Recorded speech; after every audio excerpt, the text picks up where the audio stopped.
Glória a Deus. Queridos, quero nesta noite cumprimentar a igreja com a gloriosa paz do Senhor Jesus. Amém? Estou ao vivo aqui nesta noite de terça-feira para nós darmos continuidade na escola bíblica dominical. Nessa terça-feira nós estamos repondo a aula do dia 28 de fevereiro, que ficou a lição 9, que fala acerca do viver no fervor espiritual, ou vivendo o fervor espiritual, né? Então hoje nós vamos estar repondo esta aula. Hoje eu estou aqui solito, né?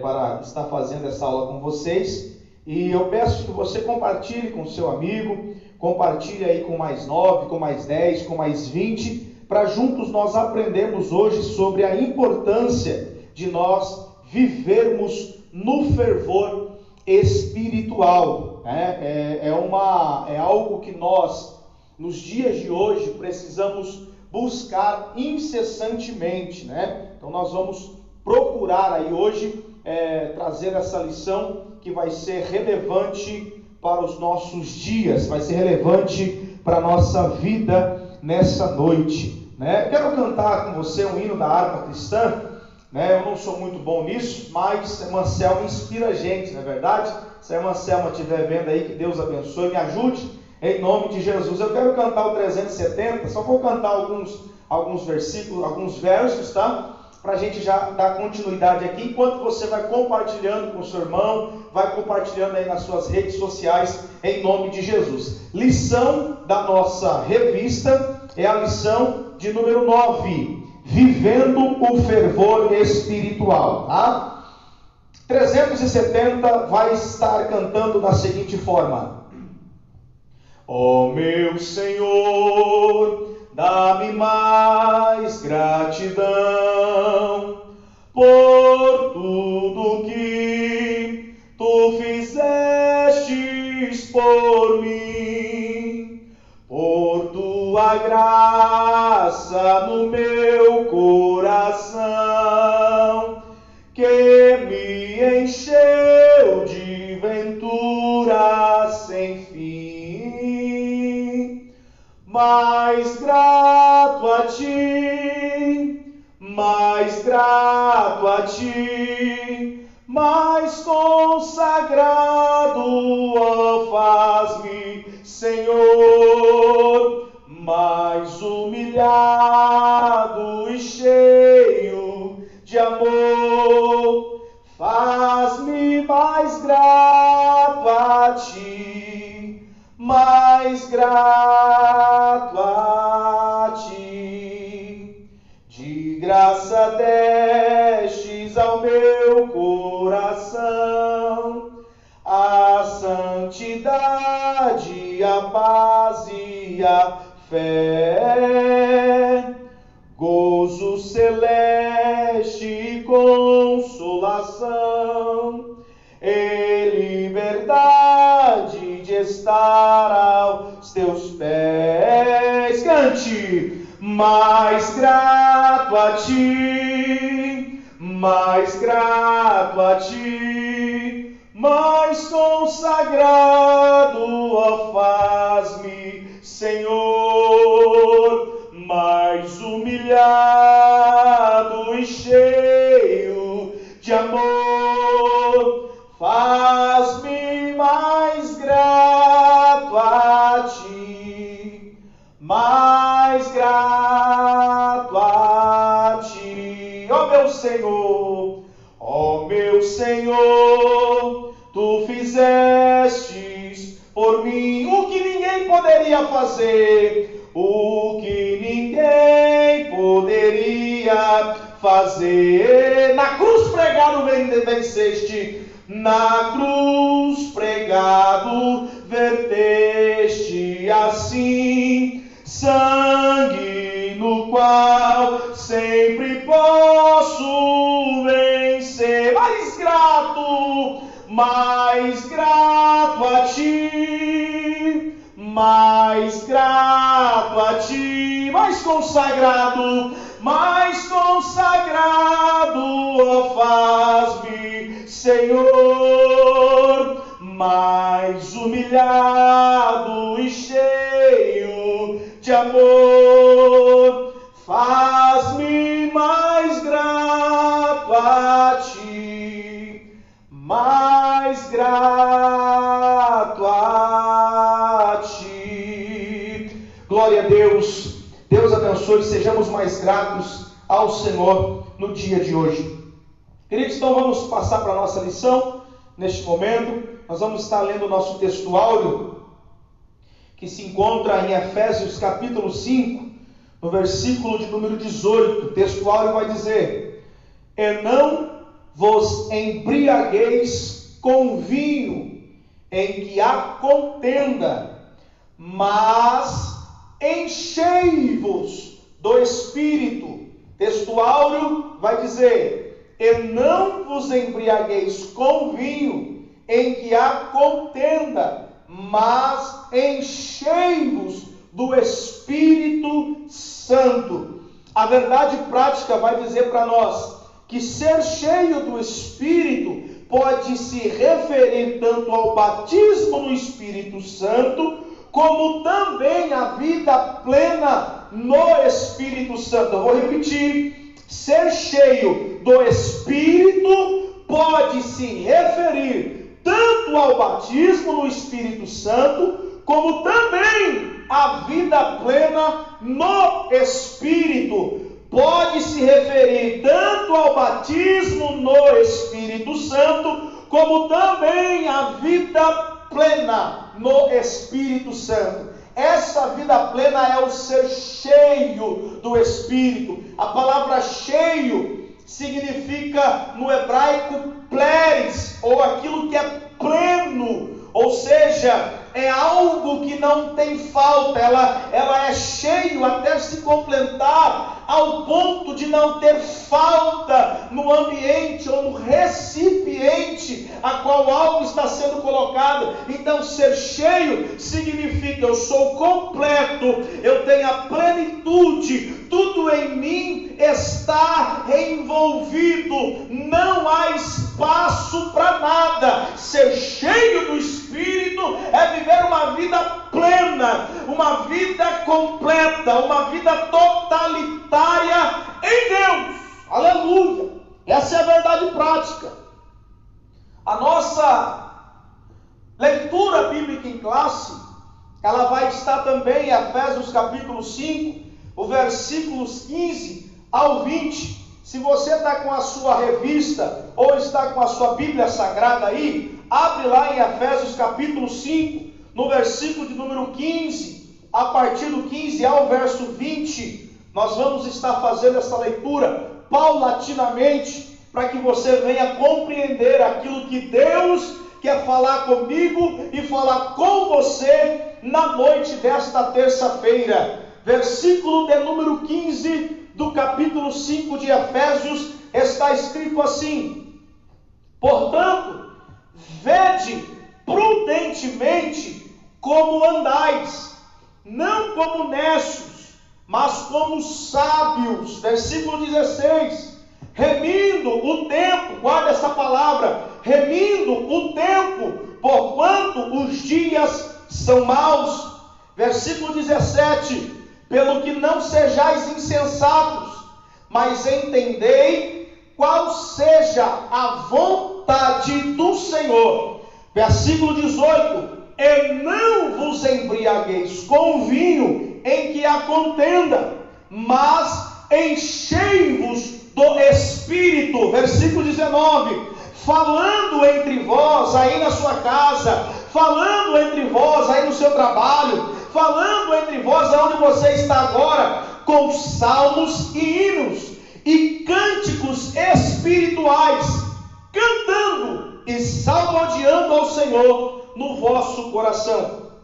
E para terminar, o versículo número 20 vai dizer: dando sempre graças por tudo a nosso Deus e Pai, em nome de nosso Senhor Jesus Cristo. Essa é a nossa leitura bíblica em classe, e o objetivo geral da lição, nesta noite, é mostrar a necessidade de se viver o fervor espiritual. Eu quero fazer uma pergunta para você neste momento, que você responde aí na sua casa. Será que de fato há uma necessidade de nós vivermos um fervor espiritual? Será que a vida que eu e que você estamos vivendo hoje, ou a vida cristã que nós estamos levando hoje, será que é o suficiente para nós sermos arrebatados? Será que é o suficiente que, se nós morrermos hoje, sermos levados pelos anjos ao Senhor? Será que a nossa vida ela está completa, ou ela está plena do Espírito Santo?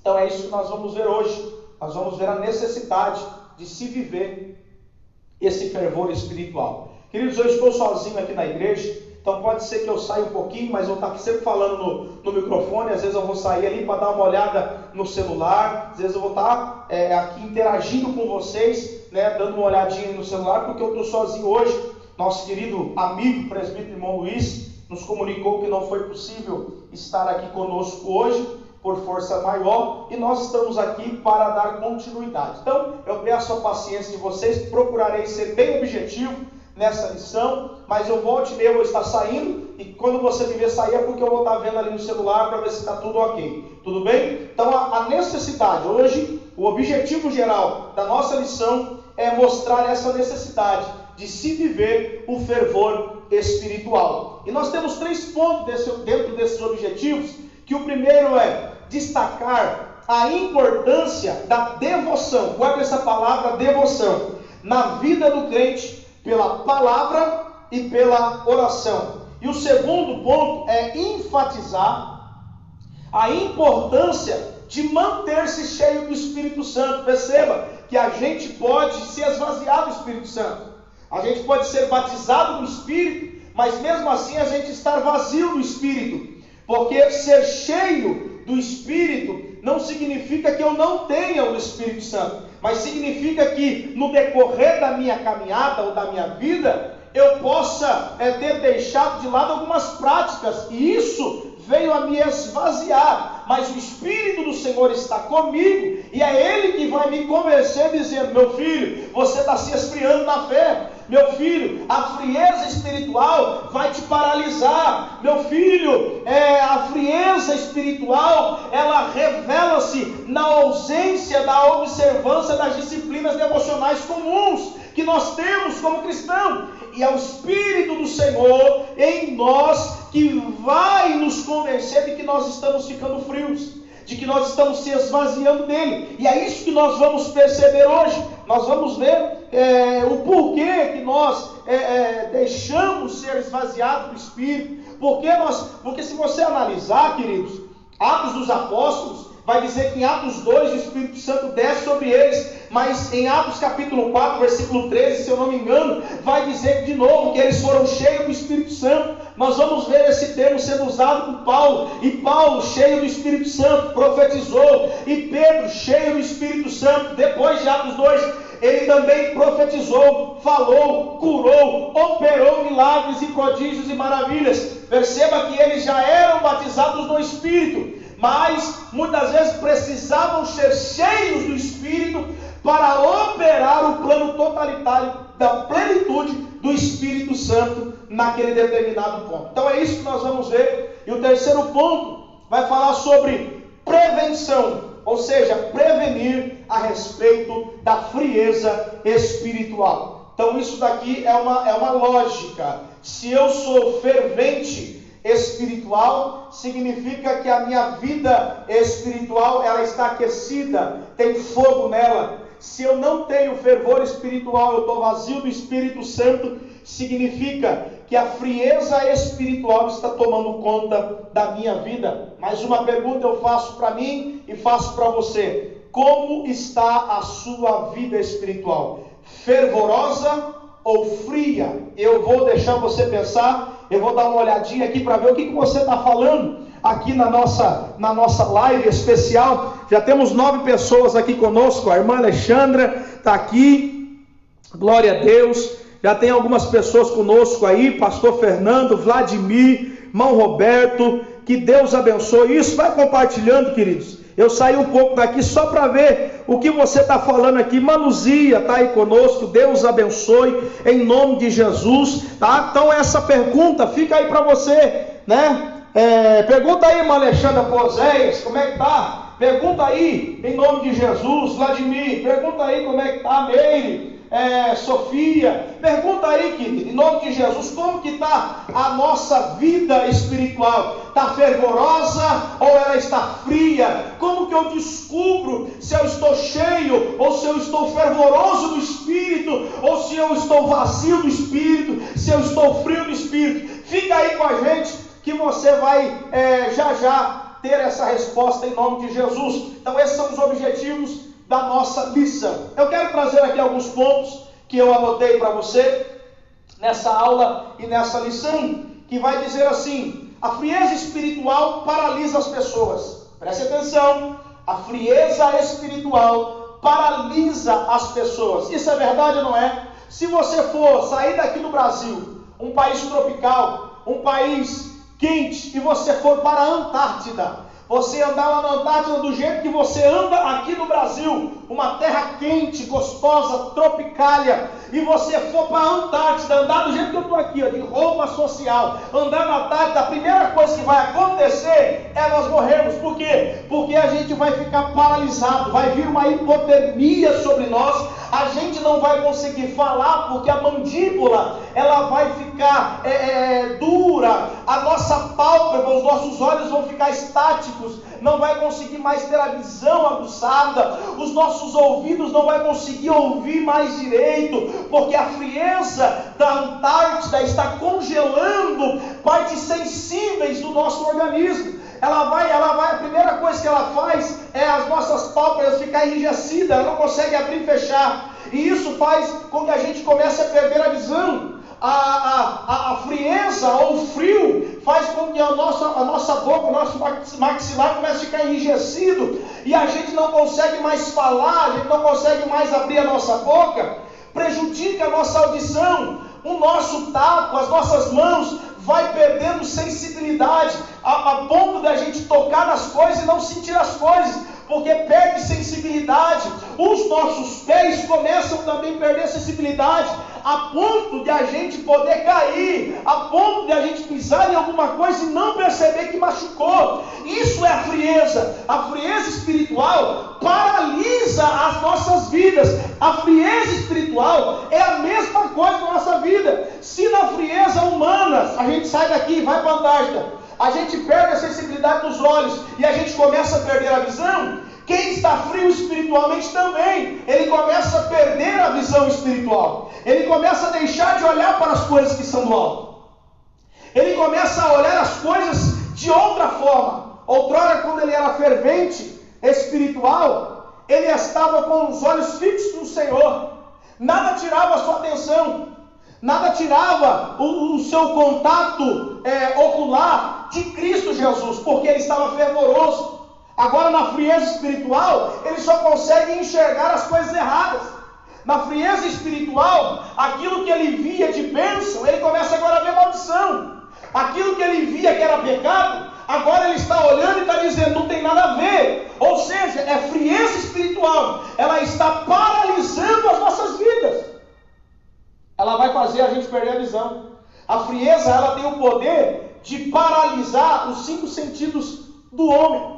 E ela também tem o poder de paralisar os sentidos espirituais. Se a gente perde a visão humana, nós também vamos perder a visão espiritual.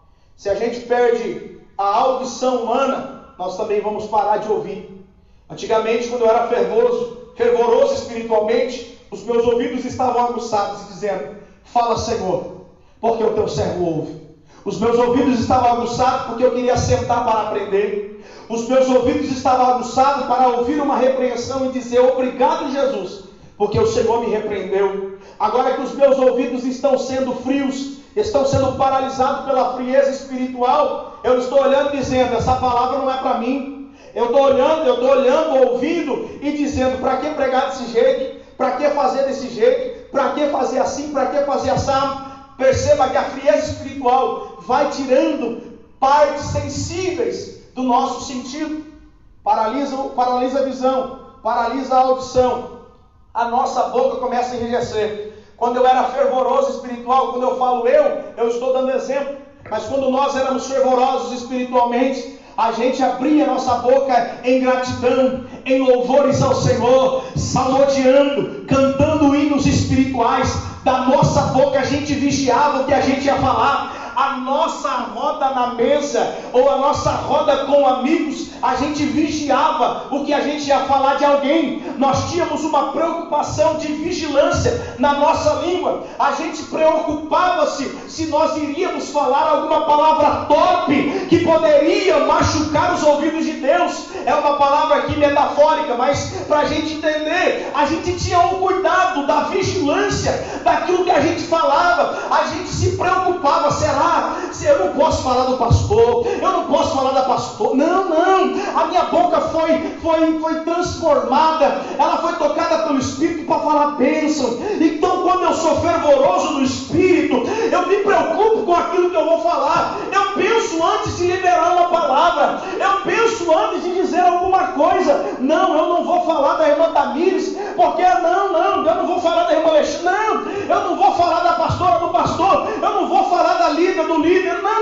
A minha preocupação é a minha boca abrir para glorificar a Deus, para exaltar a Deus, para magnificar a Deus, para exaltar o Todo-Poderoso. Quando eu era fervoroso, a minha boca se abria para a exaltação, a minha boca se abria para a glorificação do Eterno, a minha boca se abria apenas para exaltar e se fechava quando era para falar mal. Eu estava fervoroso espiritualmente.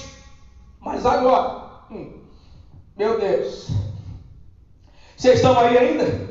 Mas agora, eita Jesus, deixa eu ver se vocês estão aqui. Olha aí, meu Deus. Mas agora, minha boca, depois que eu deixei passar de mim o fervor espiritual e veio a frieza espiritual, a boca que eu tinha medo de abrir para falar mal de alguém, agora bate entre os dentes para falar de alguém. Frieza espiritual. Agora já não se preocupa mais com o que fala.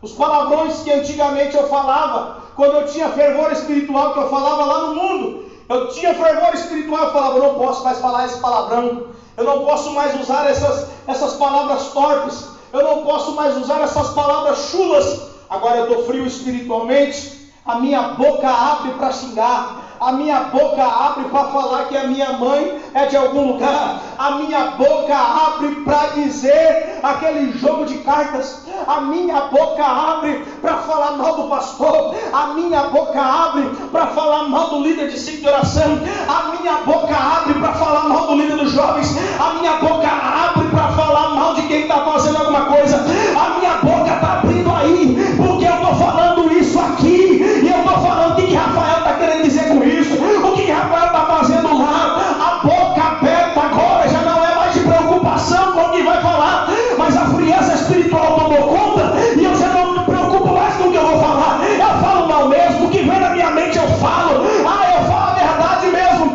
Tem, aleluia, gosta de falar, mas quando é para ouvir, não gosta de ouvir. Então essas são algumas características que a frieza espiritual faz para nós. Eu só estou na introdução, queridos, daquilo que eu anotei. Frieza espiritual paralisa as pessoas. Se ela paralisa as mãos, perde a sensibilidade tanto das mãos quanto dos pés.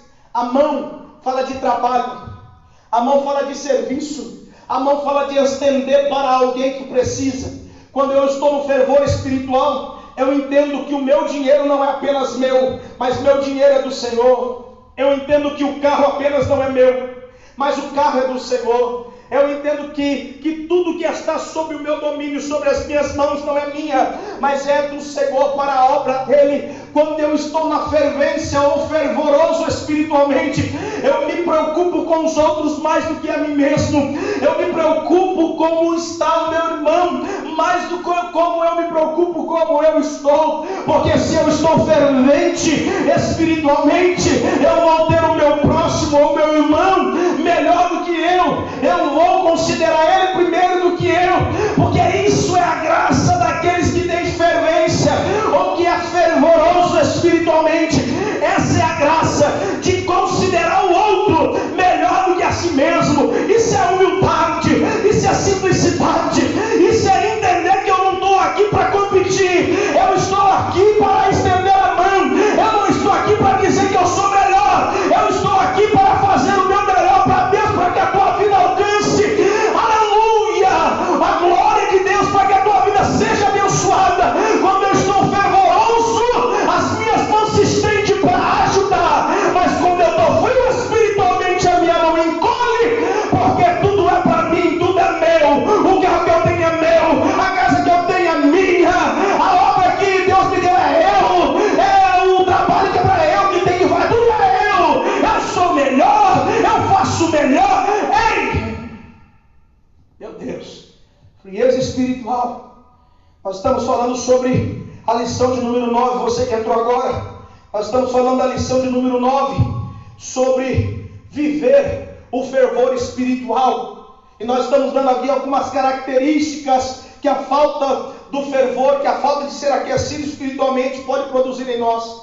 A frieza espiritual paralisa as pessoas, e ela se revela na ausência da observância de disciplinas devocionais comuns a todos os cristãos. A frieza espiritual paralisa, e logo ela vai se revelar na ausência de algumas doutrinas devocionais que eu praticava. Quais são elas? Quais são essas doutrinas? Quais são essas disciplinas, melhor dizendo, que eu preciso ter? Eu quero pontuar com você as principais práticas de devoção na vida diária que nós devemos ter. Quais são, Rafael? É simples, é objetiva, não precisa de muita coisa. É só eu praticar uma vida de oração, é só eu ter uma prática de leitura bíblica, é só ter uma prática de jejum, prática de frequência aos cultos de ensino, aos cultos públicos, frequência a reuniões de oração.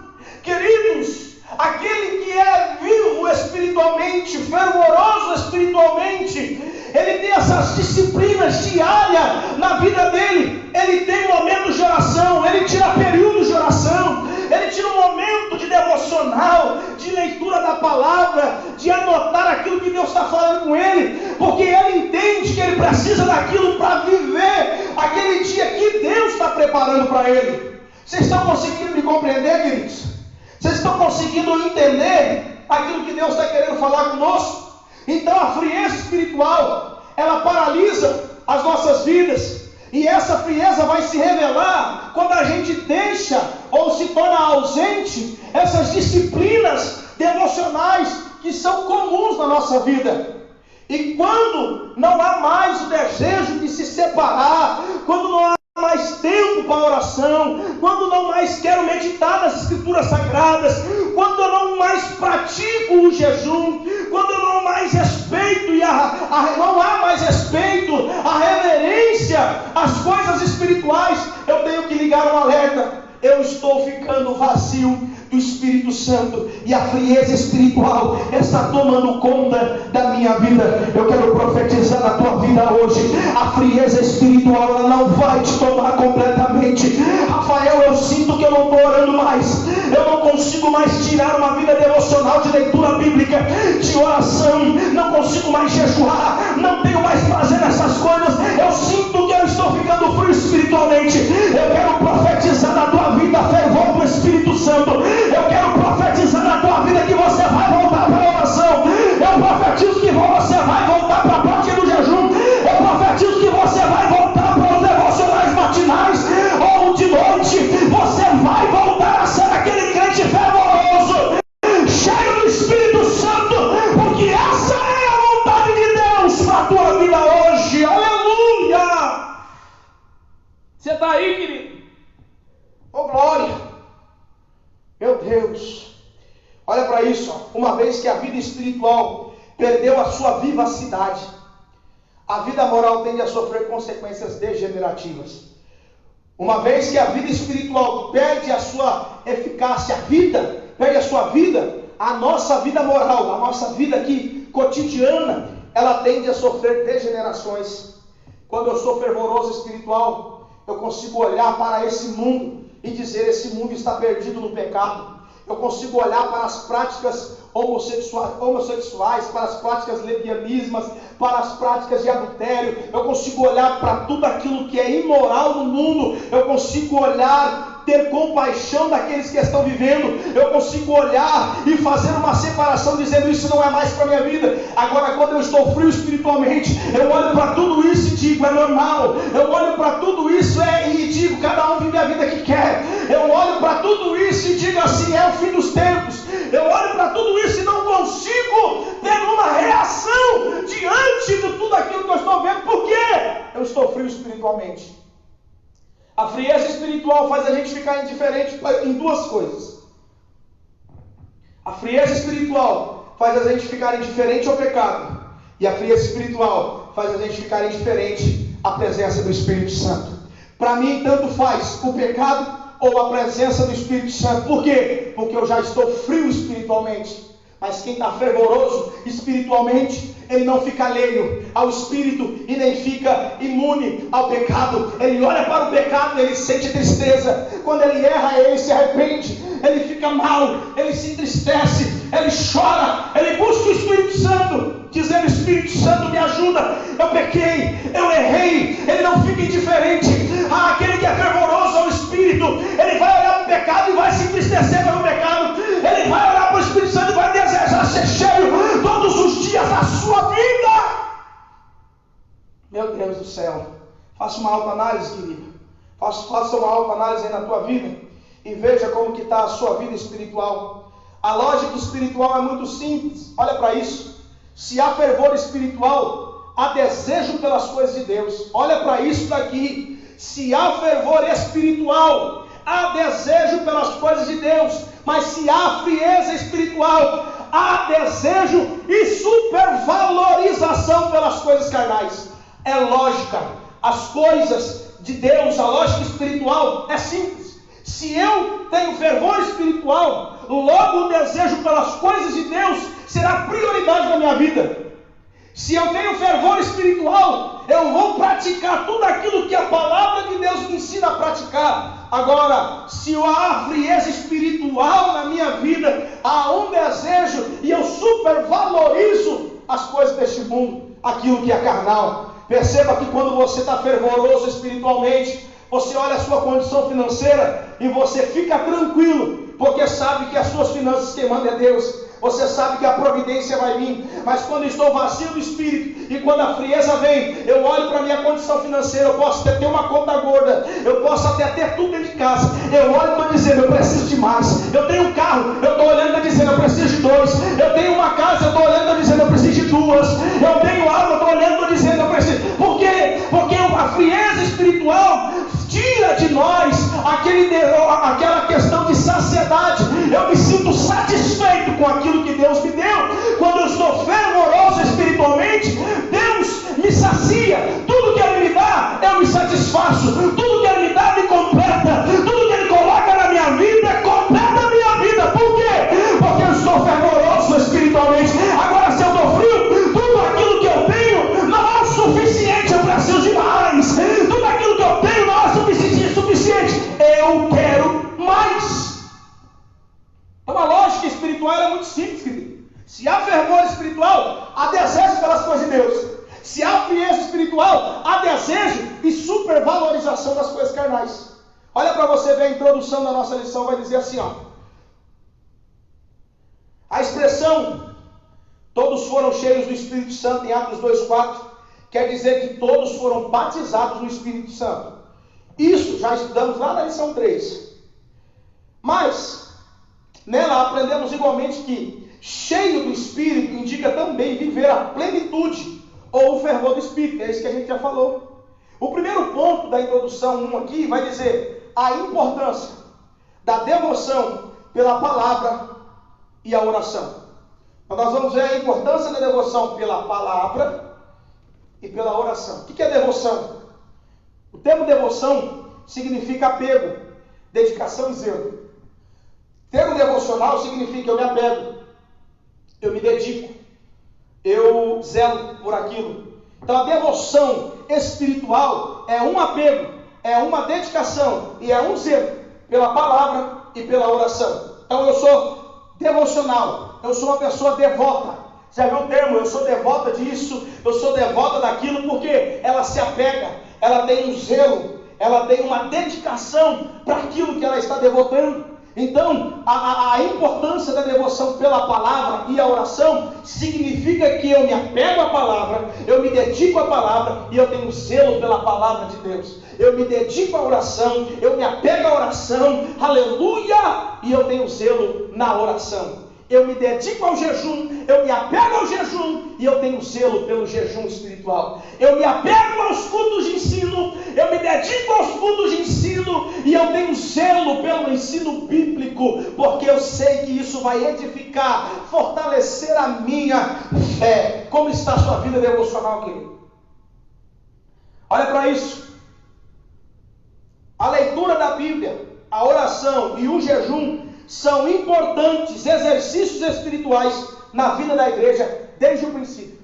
Jejum, oração, palavra já são devoção, já são disciplinas vistas ou seguidas desde o princípio. Desde quando a igreja é a igreja. Você vê os apóstolos reunidos, Atos capítulo 4, estão reunidos no mesmo propósito, na comunhão, na oração, no partir do pão, na fé. Eles estavam todos unânimes nesse mesmo propósito. E sabe qual é o desafio da igreja atuante, da igreja contemporânea? Sabe qual é o desafio da igreja do século 21 que passa por essa pandemia? É devoção. Precisamos ser devotos, precisamos ser dedicados, precisamos ter zelo, precisamos ter apego por aquilo que Deus determinou para nós. Se apegue à oração, se apegue ao jejum, se apegue à leitura da palavra, porque isso é o que vai fazer a nossa vida espiritual manter-se com uma vida fervorosa. O segundo ponto vai falar sobre a oração e a palavra. Esse primeiro ponto do ponto 1, o ponto 1.1 fala sobre a devoção. O ponto 1.2 vai falar sobre a devoção na oração e a palavra. Não existe vida espiritual abundante sem oração. Já começa aqui. Não existe vida espiritual abundante sem oração.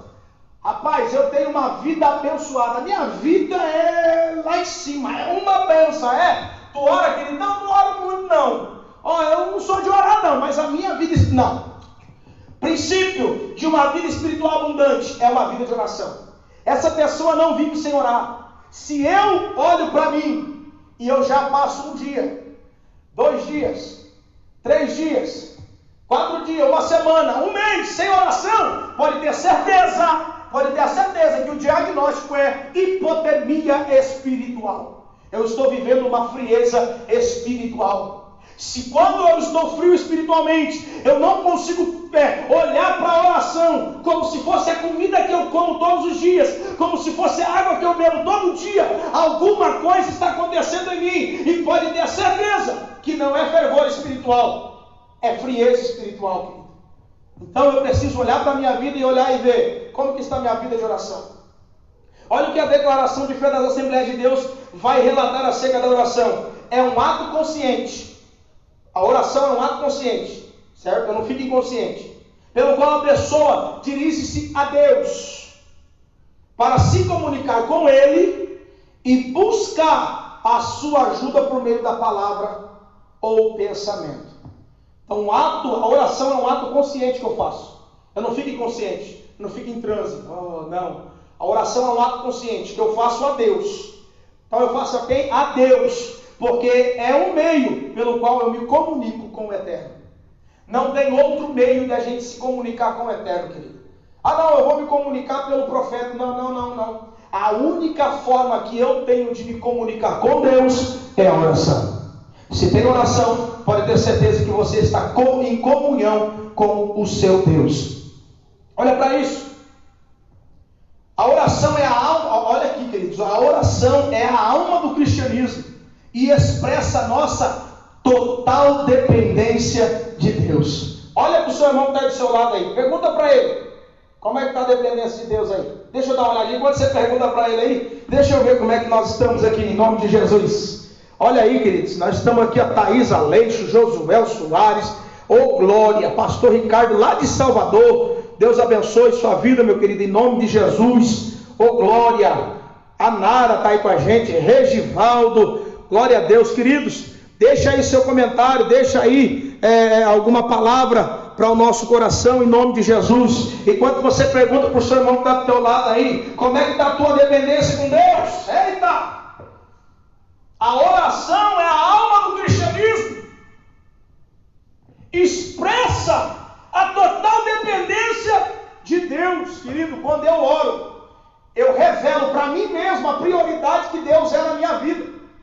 Quando eu oro, eu vou repetir para que fique guardado na sua mente. Quando eu oro, revela para mim mesmo a prioridade que eu dou para Deus na minha vida. Logo, se eu oro 1 hora, 2 horas, eu estou dizendo, Deus tem 1 hora e 2 horas de prioridade na minha vida. Agora, se eu vivo uma oração, como Paulo diz, lá em Tessalonicenses 5,17, se eu não me engano, orai sem cessar. E como Jesus diz em Lucas 18, no versículo 1, dizendo que os homens devem orar sempre e nunca desfalecer, eu estou mostrando para mim mesmo, revelando para mim, que Deus é total prioridade na minha vida.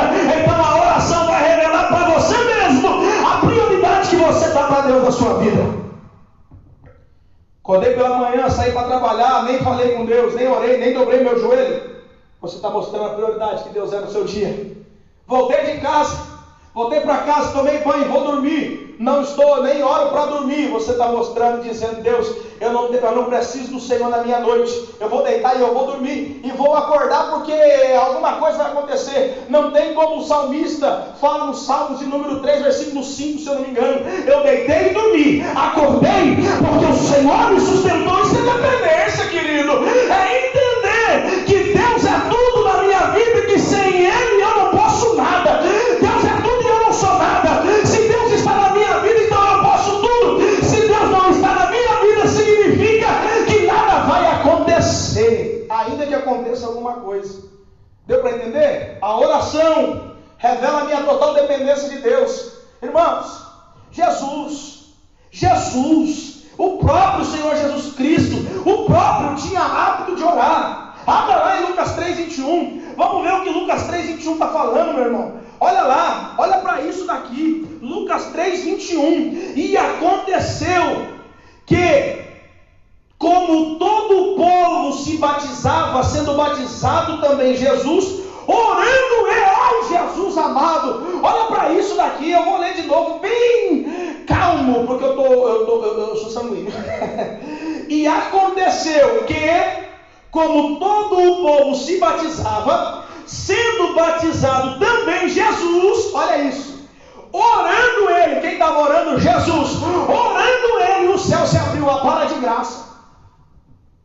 Jesus tinha o hábito de orar, porque ele entendia que a oração tem o poder de abrir o céu. A oração tem o poder de abrir o céu sobre a tua casa. A oração tem o poder de abrir o céu sobre a tua família. A oração tem o poder de abrir o céu sobre o teu trabalho.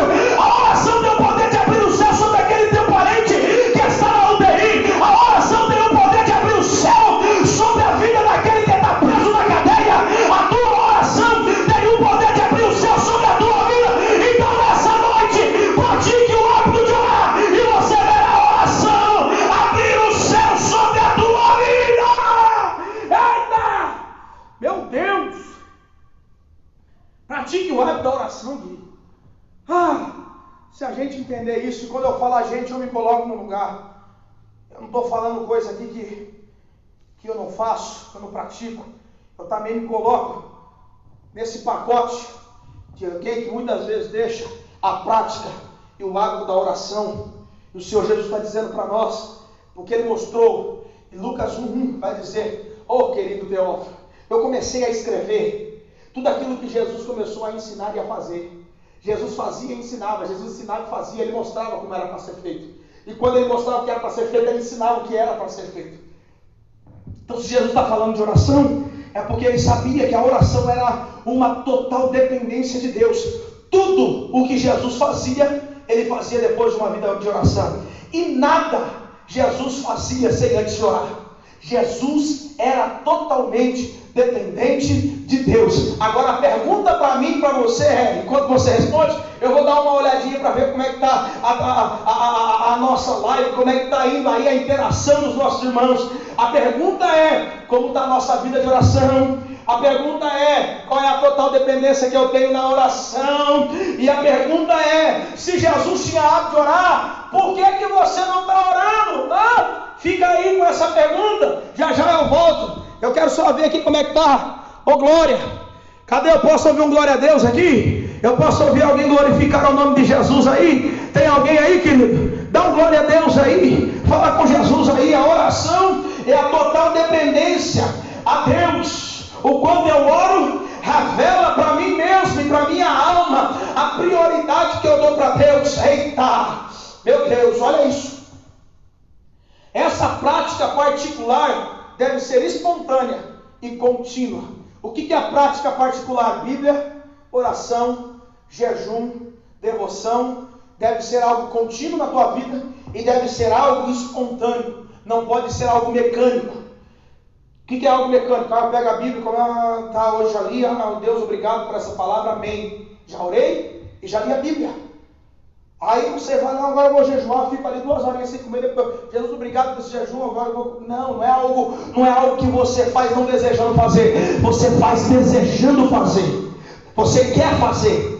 Não basta orar, é preciso desejar estar em oração com Deus. Não basta jejuar, é preciso você desejar matar sua carne para estar com Deus. Não basta apenas ler a Bíblia, é preciso meditar, ler, reler e reler para ver aquilo que Deus está falando. Você precisa desejar, isso parte de você espontâneo e contínuo. Embora Jesus disse que isso é um mandamento, querido. Você sabia que se a gente fica sem orar, a gente peca? Deixar de orar significa estar em pecado ou estar pecando por não orar. Mas existem pessoas que pecam quando oram. Eita, Rafael, agora me deu treino, hein? Eu vou te explicar. Lucas 18:1 fala da viúva e do juiz iníquo.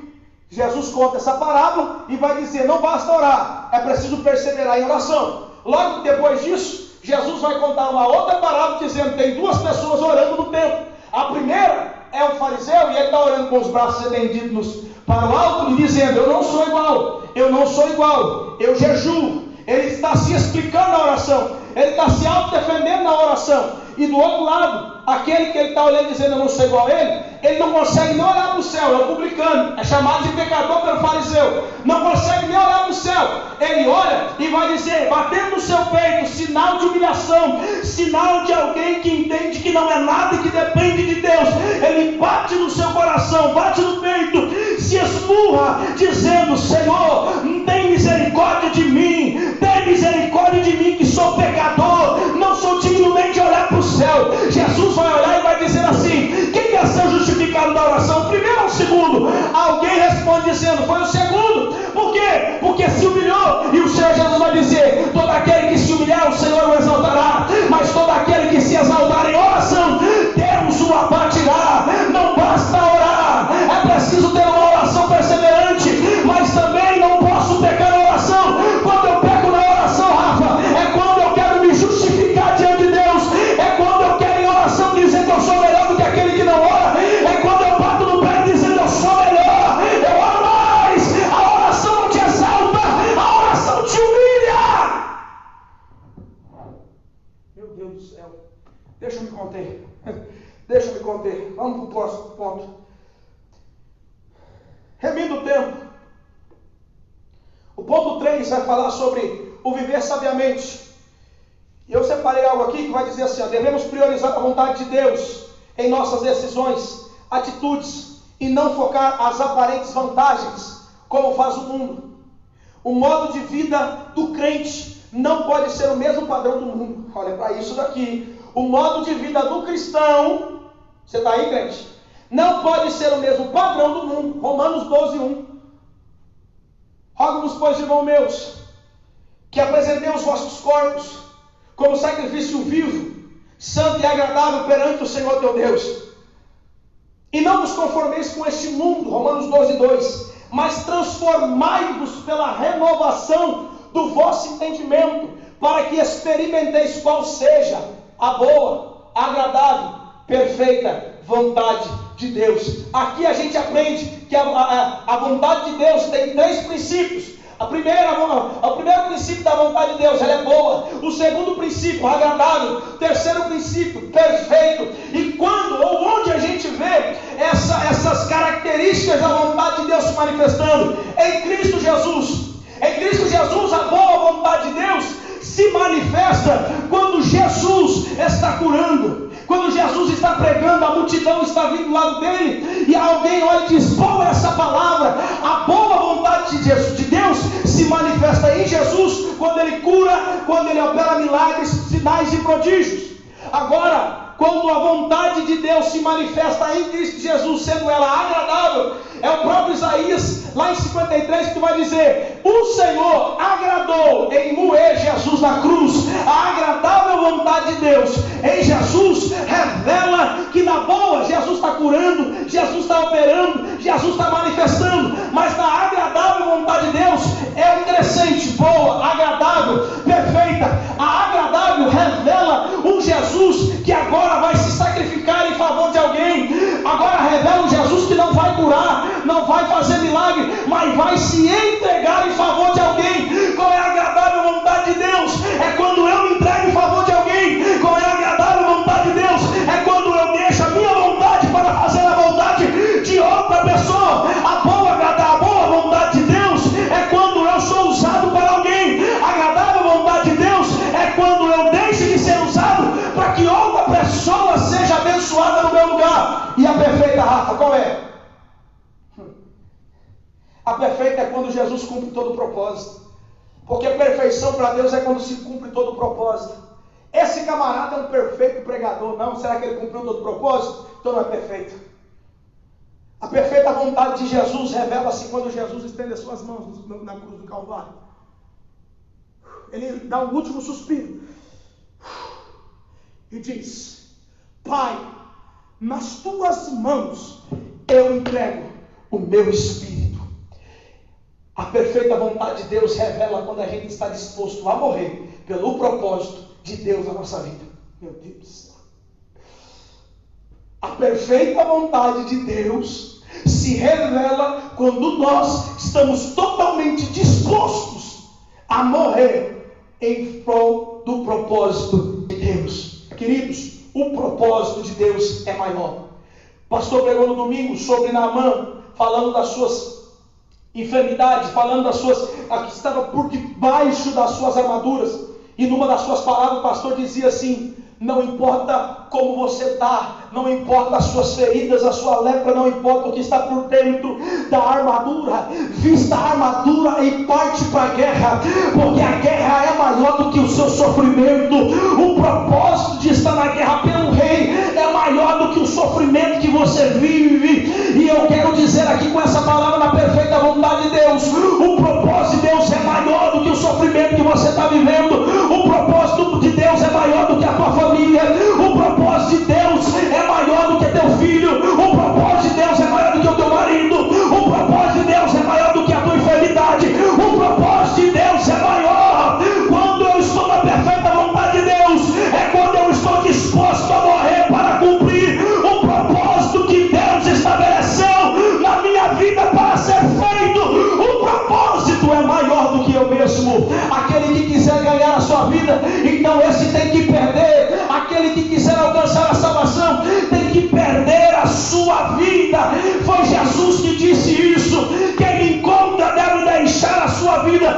Quem quer andar comigo deve largar tudo, tomar a sua cruz e me seguir. A boa vontade de Deus é quando Jesus cura, profetiza, levanta morto. Agradável é quando Jesus se entrega na cruz. Ele deixa o seu prazer em prol do prazer do outro. A perfeita vontade de Deus em Jesus é quando Jesus de fato morre e se entrega para o propósito de Deus, que é maior na nossa vida.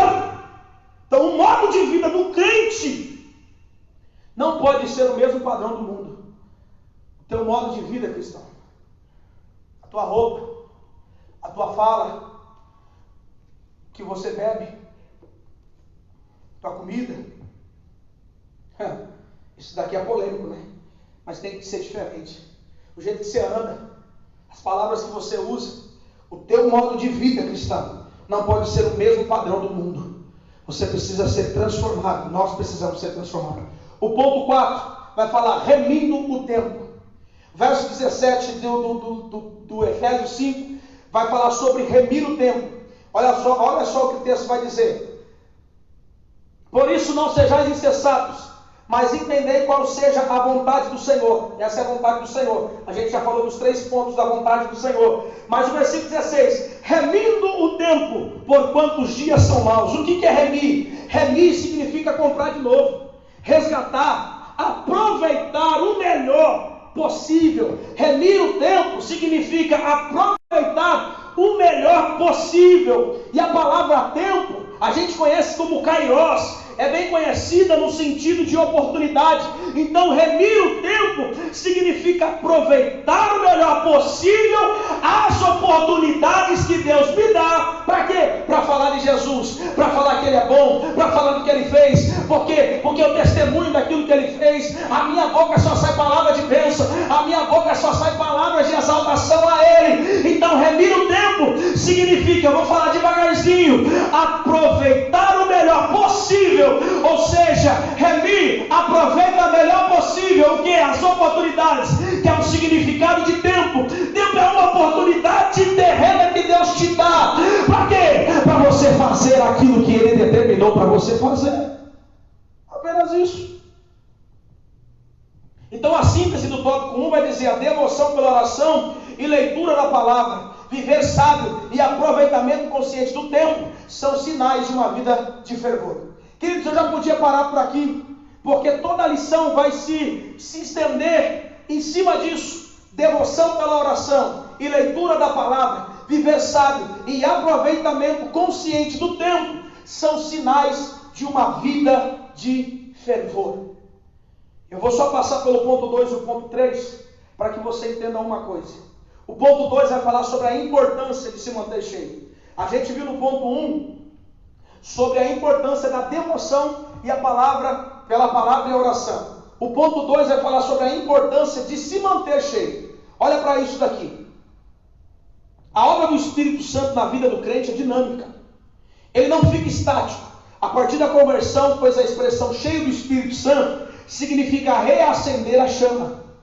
Reacender a chama, eu vou repetir, reacender a chama no Espírito. Não se deve confundir com a expressão cheios do Espírito Santo do Pentecoste, Atos 2,4. Quando eu falo de reacender a chama do Espírito, significa que eu já fui cheio do Espírito, eu já tenho o Espírito na minha vida, porém eu estou vazio da sua plenitude. Então ser cheio é ser pleno, é ter Ele completo na minha vida.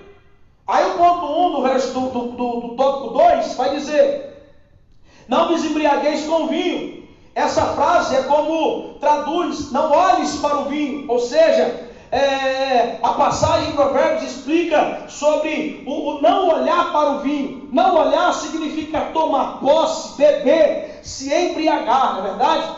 Ele vai dizer assim, a passagem em Provérbios explica as consequências destrutivas da bebedeira e a compara com a picada de uma cobra. Olha para isso. A palavra usada para contenda significa devassidão e dissolução. Esses termos são incompatíveis com a ética cristã. Uma pessoa devassa, uma pessoa dissoluta, uma pessoa que vive na embriaguez, que toma vinho, que bebe cerveja, que está ali sempre se embriagando, ele está dizendo assim: eu sou crente, mas eu também gosto de me encher do vinho, do mosto. Então quer dizer que isso daí é uma vida de devassidão, é uma vida de dissolução. Olha para isso. Mas o ponto 2 vai dizer, além de nós não se embriagar com vinho, ele vai falar assim, mas encheios do Espírito. Essa expressão indica uma renovação, novo enchimento do Espírito. Conforme Atos 4:8, 13 e 9, como eu já disse aqui, né? Pedro em Atos 4:8 é cheio do Espírito, a igreja é cheia do Espírito. Paulo, em Atos 13:9, ele é cheio do Espírito Santo. A ação do Espírito na vida cristã não é estática. Nele somos renovados no nosso dia a dia. Essa experiência acontece reiteradamente em nossos dias. E isso vem desde o Pentecoste. Os discípulos já tinham o Espírito antes do Pentecoste. João capítulo 20, 22. Quando Jesus sopra sobre eles, Jesus vai dizer: receba o Espírito Santo.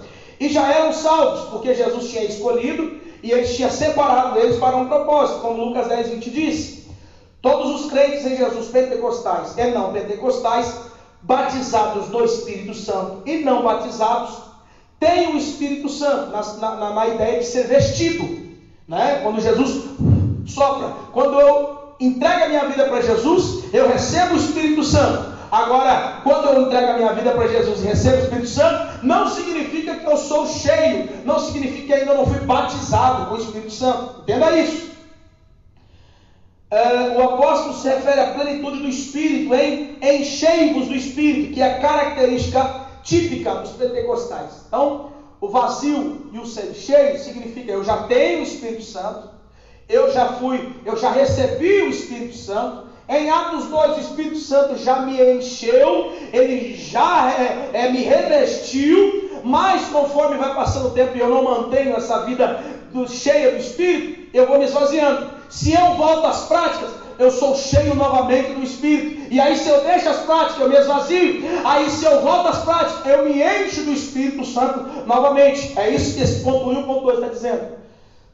Queridos, os tempos dos dois imperativos em 5,18, Efésios 5,18, sobre não vos embriagueis com vinho, mas enchei-vos do Espírito, ele está dizendo assim,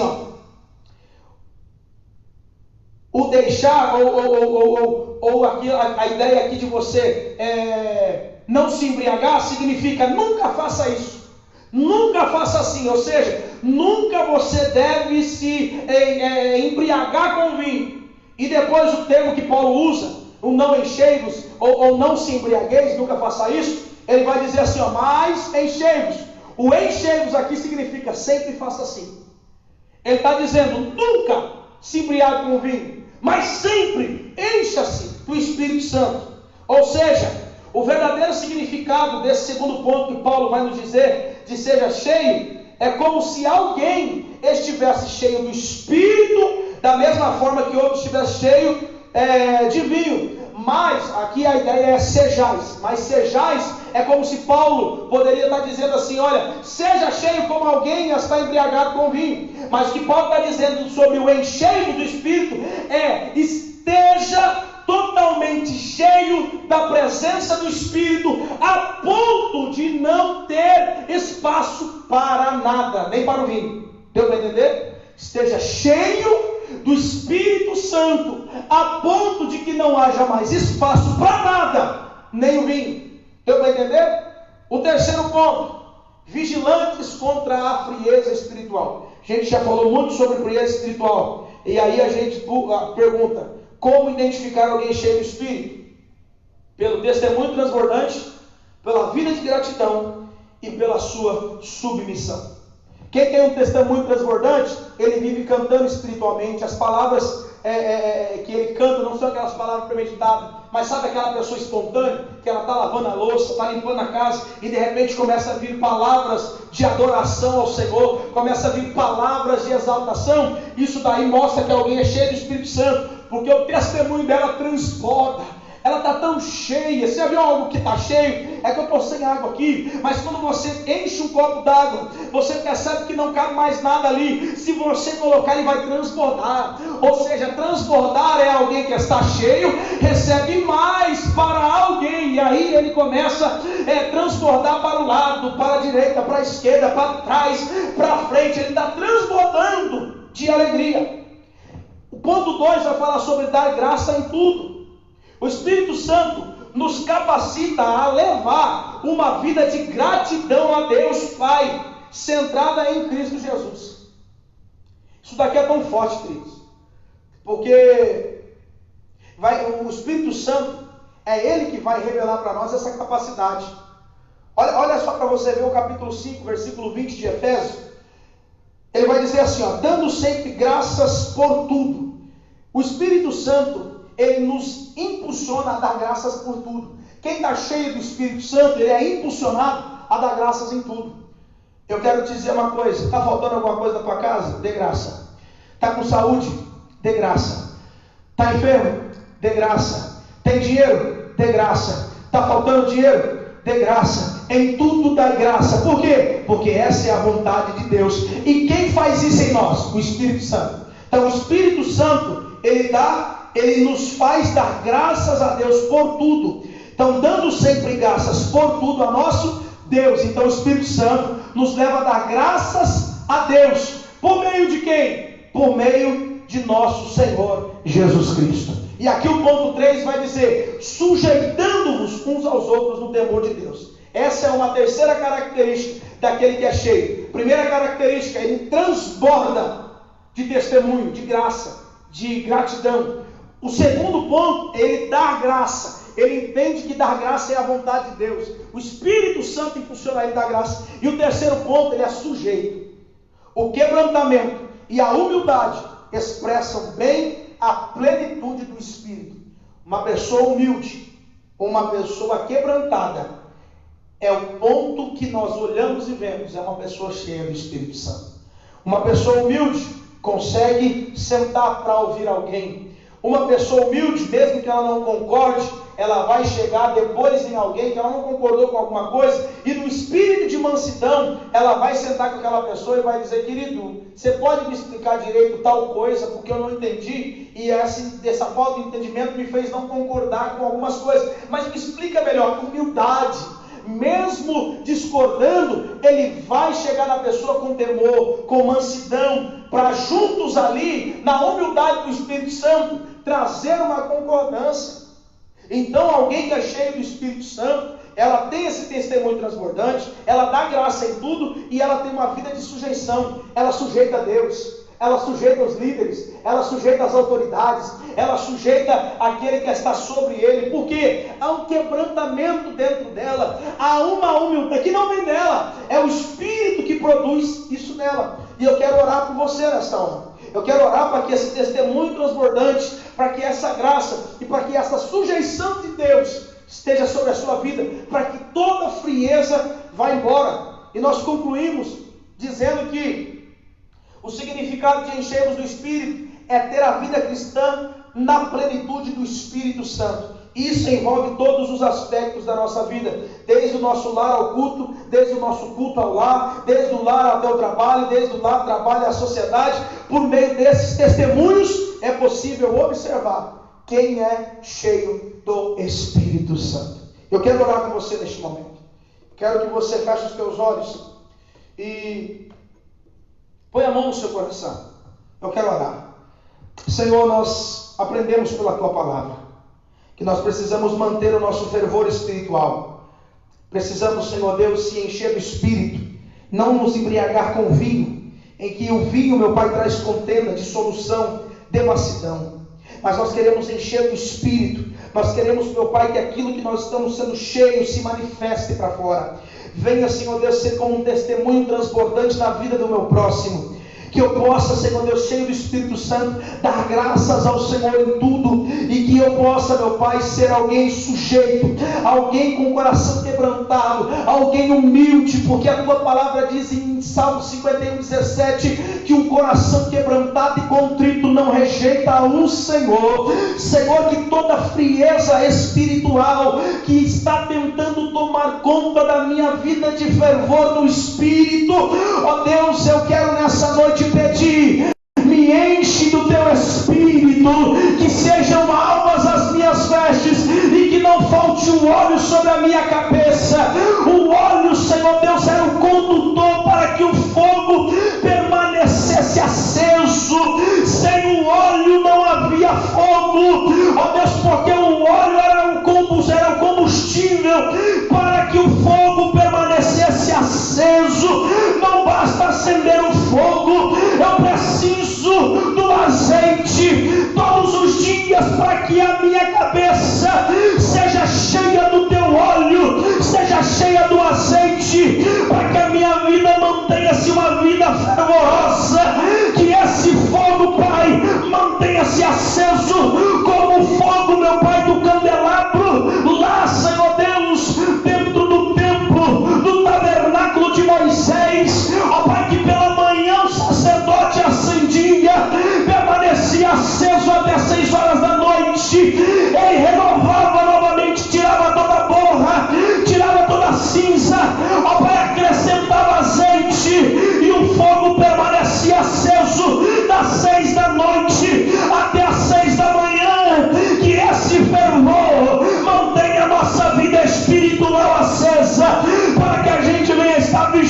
lute contra a frieza espiritual. Em nome de Jesus eu profetizo que os olhos embaçados recebam visão nítida, que os queixos que estavam duros recebam flexibilização e comece a exaltar ao Senhor, que as mãos que estavam sem sensibilidade voltam a ter sensibilidade e ser estendida ao teu próximo, que os pés que estavam sem sensibilidade voltam também a ter a sensibilidade, porque conformoso é os pés daqueles que anunciam o Evangelho. O pé fala de reverência, o pé fala de equilíbrio, o pé fala, meu Pai, de boas novas, o pé fala, meu Pai, ó Deus, de formosura. Então devolva, meu Pai, uma formosura para as nossas vidas, devolva o equilíbrio, devolva a reverência, devolva, Senhor, tudo aquilo que precisamos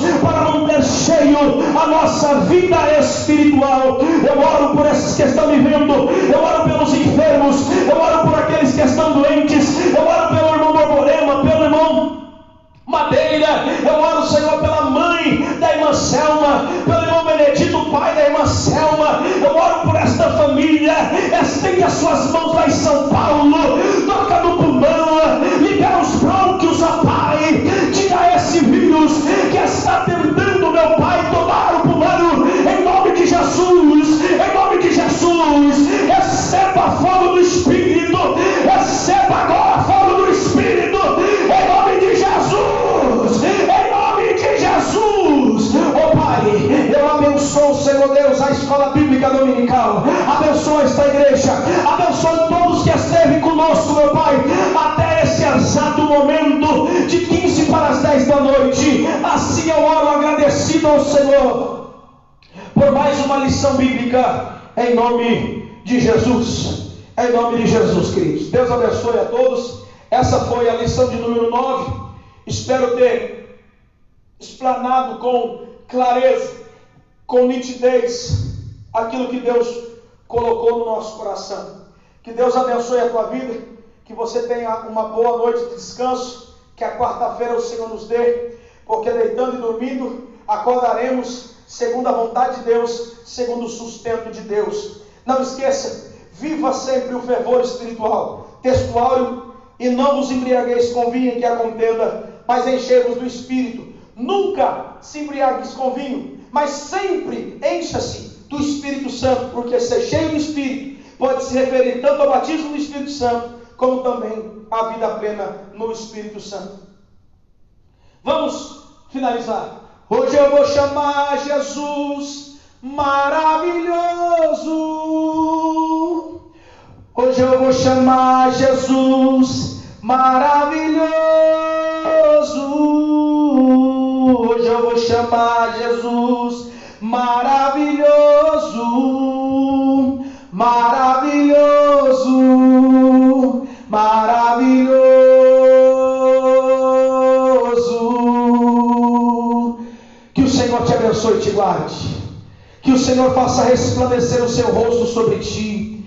Que o Senhor tenha misericórdia de ti, levante o seu rosto. Que o Senhor te dê a paz. Que o grande amor de Deus, a graça do nosso Senhor e Salvador Jesus Cristo, a comunhão, a consolação, a parceria, a intimidade e o fervor do Espírito Santo reine e repouse em cada coração, não somente hoje nesse dia, mas para todos sempre. E aqueles que me ouvem agora, que vão me ouvir depois, que estão me ouvindo atualmente, diga amém. Deus abençoe em nome de Jesus.